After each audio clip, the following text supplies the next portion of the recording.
თუ არჩევანში ეს ადამიანი ზუსტად იცით და არა ეჭვებით, მაშინ ჩაიფიქრეთ, რომელი ხართ თქვენ, ან ის.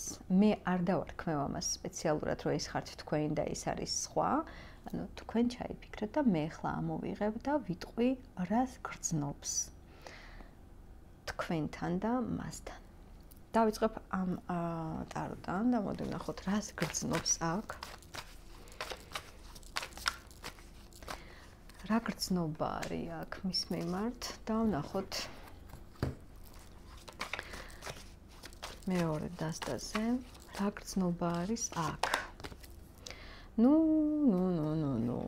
არც ერთი არა ხართ აქ გამარჯვებული, იმიტომ რომ ეს ადამიანი არის ძალიან აი რომ ჩემი აზრით მადლი იქნებოდა მისთვის თქვენს თუ გახვიდოდით ამ ურთიერთობიდან და ის კიდე ვინც ამ ყველაფერში იღებს მონაწილეობას. თქვენ და ის, ანუ არ ვიცი ხარ რომლიდან დავიწყო, მაგრამ დავიწყებ აქედან. მე ჩაიფიქრა ეს დასტა ამ გარეკანით. ვიტყოდი რომ ეს ურთიერთობა მაინც არაფერსკენ არ მიდის, ეს გრძნობა უკვე როგორია იცი, განეიტრალდა. მე აქ სიყვარულს ვერ დავარქმევ, მაგრამ თქვენი მნიშვნელობა მაინც არის, იმიტომ რომ მაინც მაღალი არკანია და თან ერთი თავიც ვერ დააღწია, მაგრამ პროგრესს არ იწვევს ეს გრძნობა. ანუ აქ არის გრძნობა სულ ერთი არა ხარ ჩემთვის, მაგრამ არც იმდენად მნიშვნელოვანი ხარ, რომ მე მაგალითად გავაკეთო აქ არჩევანიო, ასე ამბობს ეს ადამიანი და ამიტომ სტაგნაცია ამ ურთიერთობაში, თუმცა ცოტა ვარიანტის თემაა, მოკლედ ეს ვინც აირჩია. რაც შეეხება აქეთ, თუ თქვენ აირჩიეთ ეს, რა თქმა უნდა მნიშვნელოვანი ხართ თქვენც, ცხრიანი პენტაკლი მაინც ძალიან კარგი ადამიანია, ყველანაირად მოწურული ოქრო, აქედან გამომდინარე, ვიტყოდი რომ პროგრესი ამ ურთიერთობაშიც არ არის, იმიტომ რომ კონკრეტულად ეს ადამიანი ძალიან უკმაყოფილოა და საერთოდაც არ აქვს სახვეწნი მისთვის.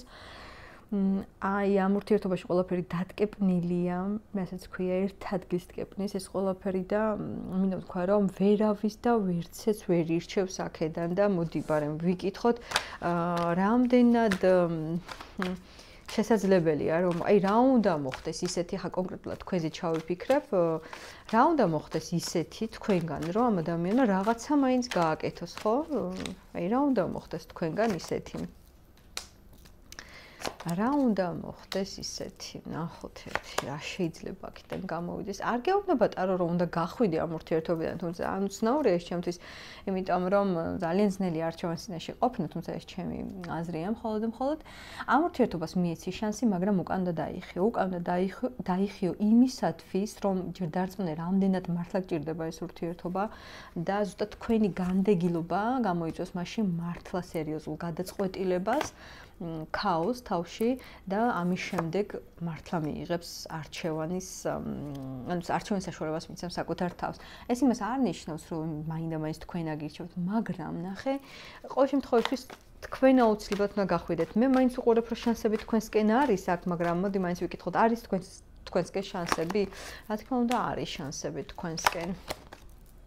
მაგრამ მე არ ვენდობი ზოგადად თასების მეფეს, იმიტომ რომ ეს ადამიანი არის ეგოისტი, საკუთარ თავზე შეყვარებული და ორიენტირებულია ყოველთვის საკუთარ ემოციებზე, შეგრძნებებზე და იქეთაც გაჭედილს დატოვებს იმ ხარეს და თქვენსკენაც მოდის, იქეთაც მიდის და მოკლედ ყველას ყოფნის ეს ადამიანი, ასეთი პერსონაჟი ამოვიდა. სამწუხაროდ არჩევანი ზოგჯერ ასეთ უკუჩვენებებს იწვევს სამწუხაროდ, იმიტომ რომ ესეთი ადამიანი ყავს თავიდანაც, რო ვთქვით, აი ამ გრძნობასთან დაკავშირებით, რო ვთქვა, რომ აქ ორივე უყვარხართ ან არ უყვარხართ, ასეც არ არის და ამიტომ ყველანაირად ეს არის ის პასუხი, როდესაც მე შემიძლია ვთქვა, რომ დაანებეთ ამ პიროვნებას თავი, რადგანაც ასეთი პასუხი შედარებით, აი როგორც მე ახლა გავაკეთებ, მე ვფიქრობ, არც თქვენ არ უყვარხართ და არც ის და მოკლედ ცოტა აზრზე რომ მოვიდეს, თქვენ მაინც შეუწყოთ ხელი, თქვენი განდეგილობით და ნუ იმან, რა ვიცი, მე რაღაცა უნდა გააკეთოს ალბათ, წარმატებებს გისურვებთ მოკლედ.